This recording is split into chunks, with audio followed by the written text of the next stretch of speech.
आप देख रहे हैं इंडिया टाउन न्यूज, भारत की बात। जय जोहार, नमस्कार। आप देख रहे हैं इंडिया टाउन न्यूज और मैं हूं आपके साथ मर्सी। स्वागत है आप सभी का हमारे खास बुलेटिन राजनांदगांव की खबरों में। चलिए बुलेटिन की शुरुआत करने से पहले एक नजर आज की हेडलाइंस पर। राजनांदगांव में पोषण पखवाड़ा 8 से 22 अप्रैल तक कलेक्टर संजय अग्रवाल की अध्यक्षता में जिला प्रशिक्षण कार्यालय आयोजित।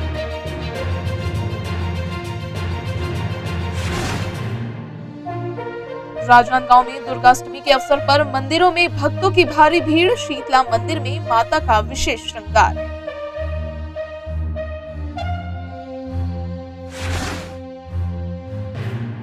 कांग्रेस प्रदेश अध्यक्ष दीपक बैज का डोंगरगढ़ प्रवास। अष्टमी पर मां बम्बलेश्वरी के दर्शन के लिए हुए रवाना।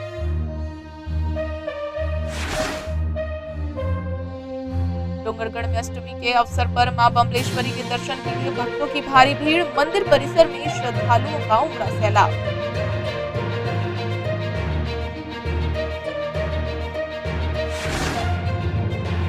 गेंदाटोला भाजपा मंडल की बैठक में आगामी कार्यक्रमों की रूपरेखा हुई तैयार। 6 अप्रैल को भाजपा स्थापना दिवस मनाने की योजना।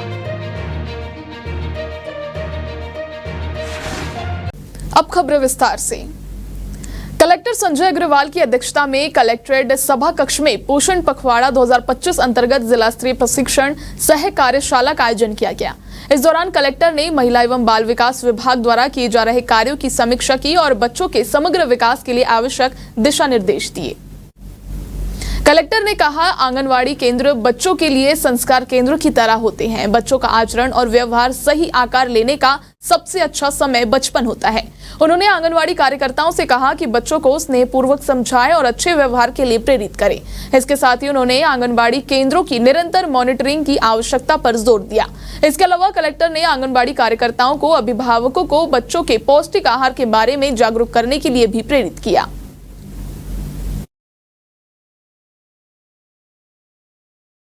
ये आंगनवाड़ी केंद्रों में अभी सरकार के निर्देश जारी हुए हैं। उसमें 15 दिन तक हम लोग सभी आंगनवाड़ी केंद्रों में, केवल यही नहीं, सभी स्टेट के सभी आंगनवाड़ी में ये कार्यक्रम आयोजित होगा और इसमें बच्चों को पोषण पखवाड़ा में किस तरह से और बेहतर तरीके से हम लोग पोषण उन लोगों को उपलब्ध करा पाएंगे, उसके लिए ये पखवाड़ा। दुर्गा अष्टमी के अवसर पर राजनांदगांव के मंदिरों में भक्तों की भारी भीड़ देखने को मिल रही है। श्रद्धालु माता रानी के दर्शन के लिए मंदिरों में पहुंच रहे हैं और पूरे नगर में धार्मिक उल्लास का माहौल है।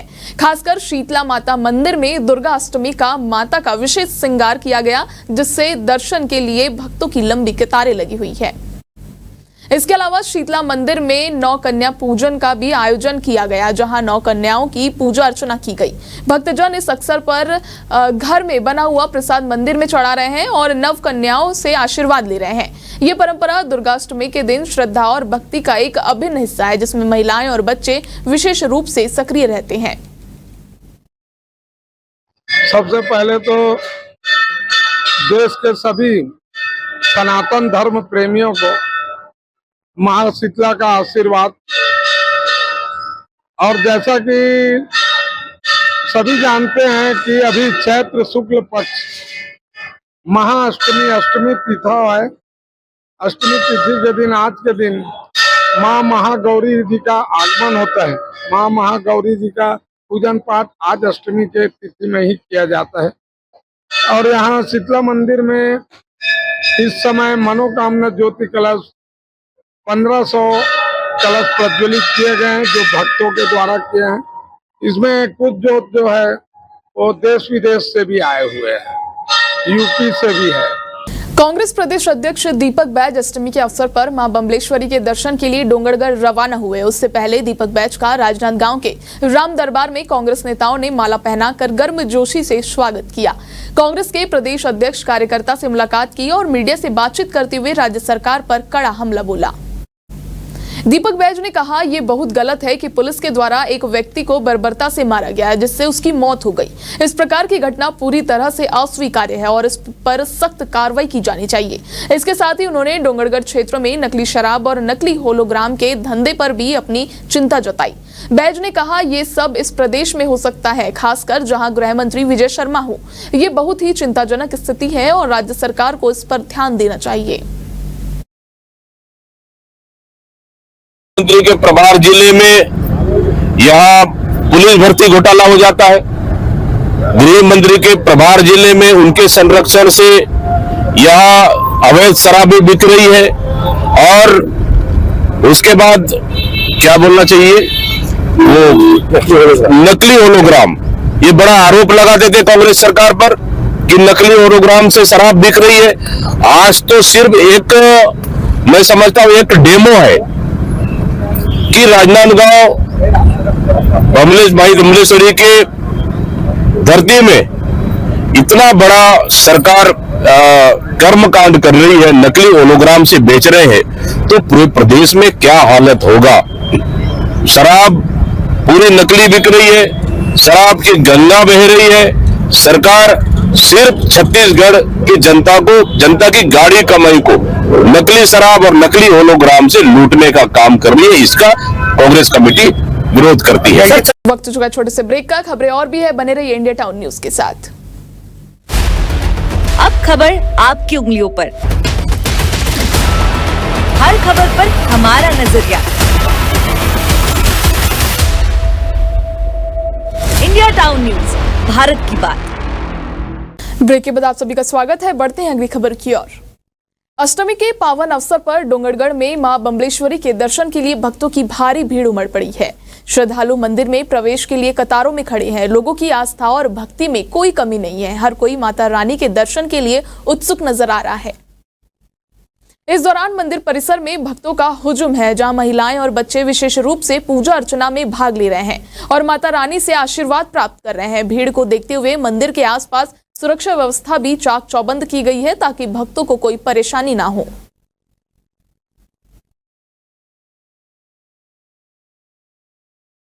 गेंदाटोला भाजपा मंडल में महत्वपूर्ण बैठक आयोजित की गई, जिसकी अध्यक्षता प्रभारी अमित जैन ने की। बैठक का आयोजन स्थानीय सामुदायिक भवन में हुआ, जिसमें जिला भाजपा के निर्देश पर आगामी कार्यक्रमों की रूपरेखा तैयार की गई। बैठक में यह निर्णय लिया गया कि 6 अप्रैल को भाजपा स्थापना दिवस मनाने से लेकर 14 अप्रैल को भारत रत्न डॉक्टर भीमराव अंबेडकर की जयंती तक विभिन्न कार्यक्रम आयोजित किए जाएंगे। बैठक में मंडल अध्यक्ष ने संगठन की गतिविधियों के बारे में विस्तृत जानकारी दी। प्रभारी ने कहा कि 6 अप्रैल को मंडल के सभी बूथों में भाजपा स्थापना दिवस मनाने के लिए कार्यकर्ताओं के घरों में पार्टी का झंडा फहराया जाएगा। इसके अलावा कार्यकर्ता प्रत्येक बूथ में पदयात्रा करेंगे। 8 या 9 अप्रैल को सक्रिय सदस्य सम्मेलन का आयोजन किया जाएगा, जिसमें पार्टी के कार्यकर्ता और समर्थक शामिल होंगे। राजनांदगांव का सबसे पुराना राम मंदिर, जो शहर के बीएनसी मिल के पास स्थित है, लगभग 53 साल पहले स्थापित किया गया था। इस मंदिर का इतिहास काफी दिलचस्प है, जो मिल के कर्मचारियों और आस्था जरूरत से जुड़ा हुआ है। कहा जाता है, जब बीएससी मिल चालू था, उस समय मिल में कार्यरत कर्मचारियों को पूजा अर्चना के लिए किसी उपयुक्त स्थान की आवश्यकता महसूस हो रही थी। इस समस्या को देखते हुए तब के बीएनसी मिल के जनरल मैनेजर के नेतृत्व में इस राम मंदिर की स्थापना की गई थी, ताकि वहां काम करने वाले श्रमिकों को पूजा और धार्मिक गतिविधियों के लिए एक स्थान मिल सके। ये मंदिर आज भी बीएनसी मिल के परिसर के अंदर स्थित है, जिसका नियंत्रण मिल के अधिकारियों के हाथों में है। मंदिर में पूजा अर्चना का आयोजन आज भी नियमित रूप से होता है। ये इनका इतिहास अगर देखा जाए तो यह मंदिर आज समथिंग 53 वर्ष के आसपास होने जा रहा है। 51 वर्ष श्री रामचंद्र जी की स्थापना को हो गया है, क्योंकि जब बीएनसी मिल यहाँ था, बीएनसी मिल के जो व्यास जी थे, मतलब उनका सोच ये था कि इतना बड़ा, मतलब जो क्षेत्र में जो बीएनसी मिल स्थापित हुआ है, यहाँ जो बाहर के जो मजदूर आए हैं, लेबर आए हैं, गार्ड आए हैं, सब यूपी बिहार से लोग आए थे, तो उनके पूजा पाठ की व्यवस्था को देखते हुए कि वो कहाँ जाएंगे, क्योंकि राम जी तो मर्यादा पुरुषोत्तम थे, तो उनके लिए पूजा अर्चना के लिए इनकी व्यवस्था के लिए मंदिर की स्थापना की गई और बीएनसी मिल के द्वारा ही इस मंदिर का स्थापना किया गया। और बीएनसी मिल के अंडर टेकन में ही है, मतलब इसकी कोई समिति नहीं है, बीएनसी मिल ही के अध्यक्ष है, वही समिति है, वही मतलब संरक्षण में उनके सब बीएनसी मिल के संरक्षण में है। और रामचंद्र जी के विराजमान के साथ ही साथ माता जी की भी स्थापना हुई, शंकर भगवान की स्थापना हुई, राधे कृष्ण की स्थापना हुई, हनुमान जी महाराज की स्थापना हुई, भैरव बाबा की स्थापना हुई। इतना लंबा परिसर, मेरे हिसाब से तो शायद राजनांदगांव में इतना बड़ा परिसर कहीं नहीं। राजनांदगांव के करवारी स्थित फार्म हाउस में शराब डंप करने के मामले में पुलिस को बड़ी सफलता मिली है। 3 और आरोपियों को गिरफ्तार किया गया है। पहले 8 आरोपियों को पकड़ा गया था। मुख्य आरोपी की तलाश जारी है। पुलिस ने गोंदिया और नागपुर में जांच की है। राजनांदगांव के करवारी स्थित फार्म हाउस में शराब डंप करने के मामले में पुलिस को बड़ी सफलता मिली है। आज 3 और आरोपियों को गिरफ्तार किया गया है। इन आरोपियों ने मध्य प्रदेश से शराब लाकर यहां बोतलों में भरकर उसे बेचने की योजना बनाई थी, क्योंकि यहां उन्हें ज्यादा मुनाफा मिलता था। इस दौरान नकली होलोग्राम और शराब की बोतलें जिनके ढक्कन जलाए गए थे, उन्हें भी बरामद किया है। पुलिस ने अब तक 432 पेटी शराब, 27,32,670 रुपए की शराब जब्त की है। डोंगरगढ़ पुलिस ने मुख्य आरोपी रोहित उर्फ सोनू समेत 8 लोगों को गिरफ्तार किया है और जांच जारी है। डोंगरगढ़ जो शराब पकड़ाई थी 432 पेटी, जिसमें 8 आरोपियों को गिरफ्तार किया गया था। इसमें पुलिस ने आज 3 अन्य आरोपियों को गिरफ्तार किया है, जिसमें एक नंद किशोर वर्मा, ये भानपुरी जेल में ही शराब मामले में बंद था।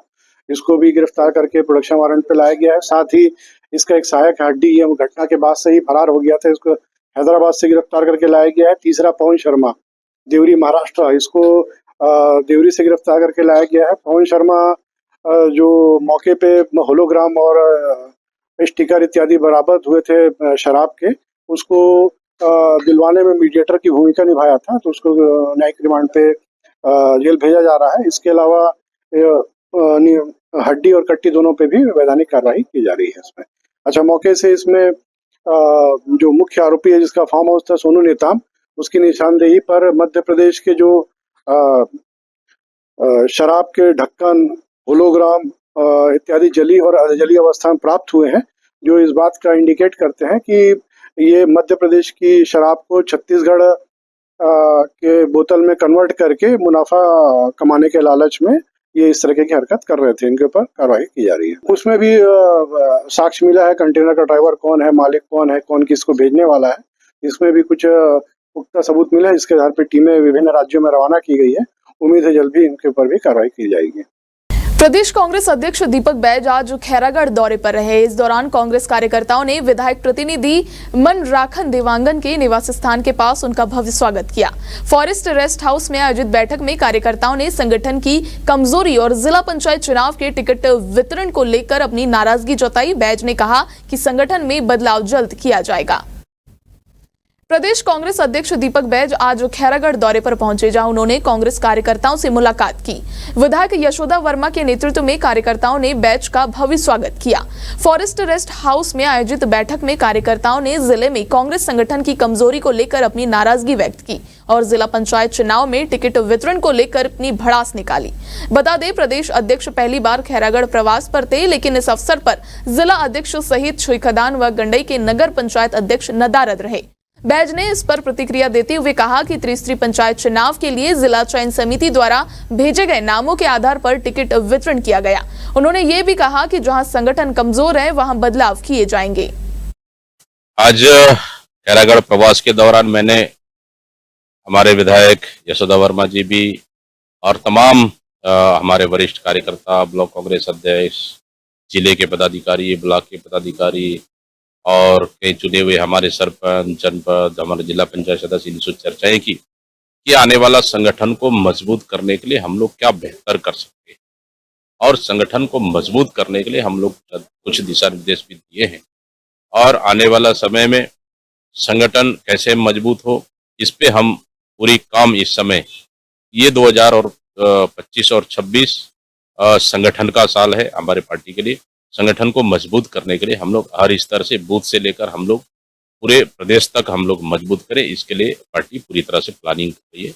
और हम लोगों ने जल्द ही गुजरात अधिवेशन के बाद तमाम जिलों को हम लोग टास्क देने वाले हैं और उसके अनुसार संगठन को हम लोग मजबूत करें।